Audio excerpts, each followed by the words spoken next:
বেশ কয়েকটা দিন কেটে গেছে, জল্পনার জট আস্তে আস্তে খুলছে। আরজিকর মেডিকেল কলেজ এবং হাসপাতালে যে তরুণী চিকিৎসককে নারকীয়ভাবে ধর্ষণ, তারপরে হত্যা, তার প্রতিবাদের মিছিল বিভিন্ন জায়গায় আমরা দেখতে পেয়েছি। আজকে পবিত্র রাখি বন্ধন উৎসব, কিন্তু পবিত্র রাখি বন্ধন উৎসবের মাধ্যমে দিকে দিকে ভারতবর্ষ সহ পশ্চিমবঙ্গের বিভিন্ন জেলা থেকে শুরু করে বিভিন্ন জায়গায় কিন্তু প্রতিবাদের আগুন একেবারে আঁচড়ে পড়ছে। রাখি, পবিত্র রাখির মধ্যে দিয়ে কিন্তু তারা কিন্তু এই প্রতিবাদটা করছে। আমরা কিছুক্ষণ আগেই দেখতে পেয়েছিলাম আরজিকর মেডিকেল কলেজে কালো রাখি পরিয়ে দেওয়া হচ্ছে পুলিশের হাতে। আর এই মুহূর্তে আমি দাঁড়িয়ে রয়েছি রাজা সুবোধ মল্লিক স্কোয়ারের একেবারে যে মিছিলটা আগাচ্ছে, মিছিলটা ক্রমশ আগিয়ে যাচ্ছে কলেজ স্কোয়ারের দিকে, সেই রাস্তাতেই আমরা দাঁড়িয়ে রয়েছি। দেখতেই পাচ্ছি অসংখ্য পড়ুয়ারা একেবারে নেমেছে এই মিছিলে, মিছিলে পা মিলিয়েছে 8 থেকে 80 সকলেই। তাদের কি বলছে তারা এই বিষয়ে, সেই বিষয়টা নিয়ে তাদের সাথে কথা বলবো। এবং বিভিন্ন প্ল্যাকার্ড দেখা যাচ্ছে, বিভিন্ন ব্যানার দেখা যাচ্ছে যে এই পবিত্র রাখি বন্ধন উৎসব, রাখি বন্ধন উৎসব বলতে পবিত্র রাখি বন্ধন উৎসব দেখা যায়, কিন্তু এই রাখি বন্ধন উৎসব কিন্তু একটা অন্যরকম রাখি বন্ধন উৎসব বলা বাহুল্য। প্রতিবাদ করার, অর্থাৎ এই রাখির মধ্য দিয়ে কিন্তু একটা প্রতিবাদ চলছে, এমনটাই আমরা কিন্তু দেখতে পাচ্ছি। যেমন একসঙ্গে বেঁচে থাকার ভাষা, তেমনি এটা প্রতিবাদেরও ভাষা। কখনো কখনো কোনো একটা সম্পর্ক প্রতিবাদের ভাষাও হয়ে ওঠে। তো পবিত্র রাখি আমার বোনেরা আমার হাতে বেঁধে দেবে, সে তার ভাষাটা প্রতিবাদের হয়ে উঠলো, মূর্ত হয়ে উঠলো। যে মেয়েটি চলে গেছে সে আমার বোনই, হয়তো সে হয়তো তার ভাইয়ের হাতে রাখি বেঁধে দিত। আজকে এরা আমার হাতে রাখি পরিয়ে আমাকে আরেকবার স্মরণ করিয়ে দিল যে আপনারও একজন বোন হত্যা করা হয়েছে তাকে, and he was brutally murdered and killed, raped. যন্ত্রণা, বড় যন্ত্রণা নিয়ে তারা এই রাখিটা পরিয়েছে। এটা কিন্তু আনন্দের রাখি নয়। আমরা রাখিটা সাধারণত আনন্দের জন্যই পরি, ভালোবাসার জন্য পরি, একে অন্যকে এতটা গভীরভাবে ভালোবাসি। ভাইয়েরা বোনেরা তাদের মধ্যে যে অচ্ছেদ্য বন্ধন, সেই বন্ধনটার একটা নিদর্শন হচ্ছে রাখি বন্ধন। তার সূচনা হয়েছিল অন্য কারণে, কিন্তু আজকে আমার বোনেরা আমাকে রাখি পরিয়ে বলছে আসুন রাস্তায় নামি, সকলে একসঙ্গে গলা মেলাই, চিৎকার করে যারা ধর্ষক তাদের শাস্তির দাবি করি। এবং এই মুহূর্তে পশ্চিমবঙ্গে প্রতিটি প্রান্তরেই কিন্তু এই দাবি উঠেছে। রাখি একটা বন্ধন, এই বন্ধন স্বাভাবিকভাবে আমরা চাই যে গোটা বাংলা জুড়ে বোনেদের উপর, দিদিদের উপর যে আক্রমণ, যেই ধর্ষকরা, সঙ্গে রাষ্ট্রীয় মদত, স্বাভাবিকভাবে আমরা চাই যে শুধু আমরা নয়, গোটা পশ্চিমবঙ্গ, গোটা ভারতবর্ষের মানুষ আজকে রাখি উদযাপন করছে। আমরা বলছি যে এই রাখি এমন একটা রাখি হোক যে রাখি আমাদের বোনদের হাতে হাত ধরে বেঁধে বেঁধে রাখবে, সুরক্ষিত দেওয়ার কথা বলবে, নারীদের সুরক্ষার কথা বলবে, ভাই বোনদের মিলনের কথা বলবে, ধর্ষকদের বিরুদ্ধের কথা বলবে। এই রাখি আজকের তিলোত্তমার এই রাখি প্রমাণ করবে আগামী দিনে ধর্ষকরা যদি এই ধরনের কাজ করবার চেষ্টা করে, তাহলে বুকের কাঁপন ধরানোর জন্য ভাইয়েরা বোনেরা সবাই মিলে রাস্তায় থাকবে, তিলোত্তমার রাখি বন্ধন উৎসব পালন করবে। আমি প্রণয় কার্জি। রাখি বন্ধন একটা পবিত্র উৎসব, এবং রাখি বন্ধন করানো হয় হচ্ছে ভাই বা দাদা যারা রয়েছে সুরক্ষার সাথে। আজকে রাখি বন্ধনের সংজ্ঞাটা একেবারে অন্যরকম দেখা যাচ্ছে, এই বিষয়ে আপনি কি বলবেন?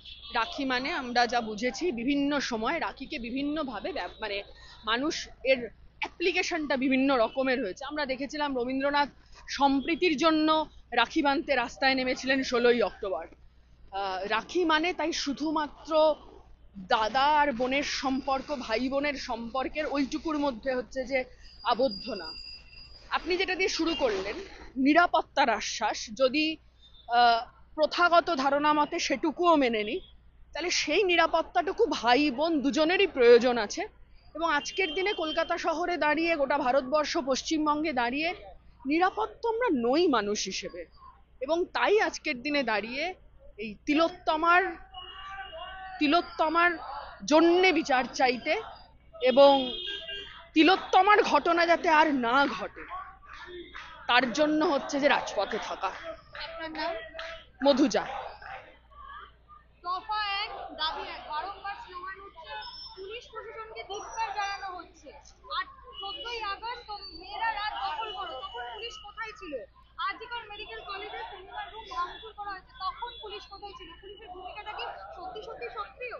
পুলিশের ভূমিকা কি? প্রথম যেদিন ঘটনাটি ঘটে সেই দিন সকালবেলা ওই নির্যাতিতার বাবা মাকে পুলিশ এটা বোঝানোর চেষ্টা করে যে এটা আত্মহত্যার ঘটনা, এবং সেই প্রথম ঘটনার পর থেকে এখনো অবধি যা যা কনসিকুয়েন্সেস আমরা দেখেছি, পুলিশ বারে বারে এমন কিছু কাজ করে যাতে সন্দেহের উদ্রেক হয়েছে যে ওরা আসল অপরাধীকে আড়াল করতে চাইছে, আসল ঘটনাটা ধামাচাপা দিতে চাইছে। পুলিশ প্রথম দিন থেকে সক্রিয় আছে, কিন্তু সেটা অপরাধীদের ধরার জন্য না, যারা অপরাধীদের বিচার চেয়ে আন্দোলন করছে তাদেরকে দমন করার জন্য, আর যারা অপরাধটা করেছে তাদেরকে আড়াল করার জন্য। সেই সক্রিয়তারই পার্ট যেদিন আরজি করে দুর্বৃত্তদের হামলা হলো, সেদিন পুলিশ ওই 50-60 জন 40-50 জন দুর্বৃত্তকে আটকাতে পারলো না, কিন্তু তারা ভাঙচুর করে বেরিয়ে যাওয়ার পরে সেখানে যারা রাত দখল করার আন্দোলনে সামিল হয়েছিল তাদের উপর টিয়ার গ্যাস ফেললো, লাঠি চার্জ করলো। তার মানে পুলিশ সক্রিয় আছে, অপরাধীদের ধরার জন্য না, তাদের আড়াল করার জন্য। রক্ষক ভক্ষক কিনা সেই কথাটা রক্ষকই বলবেন।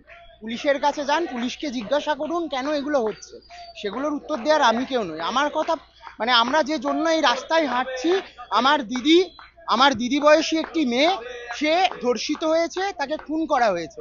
আমার বাড়িতে আমার একটি বোন আছে, আজ সকালে সে আমায় রাখি পরিয়েছে। তাকে আমি এই কথাটা চোখে চোখ দিয়ে বলতে পারিনি যে সন্ধেবেলা সে রাস্তায় খুব সুরক্ষিতভাবে এই রাজ্যে হাঁটতে পারছে। এই জিনিসটা প্রশাসনকে ভাবতে হবে, প্রশাসনকে সেই সুরক্ষার পথটা করে দিতে হবে। এই কাজ প্রশাসনের, এই কাজ রক্ষকের।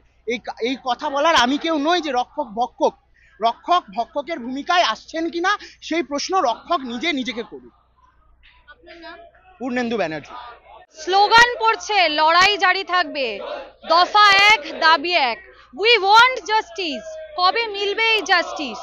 পুলিশ প্রশাসন ঠিকঠাক করে কাজ করছে তো?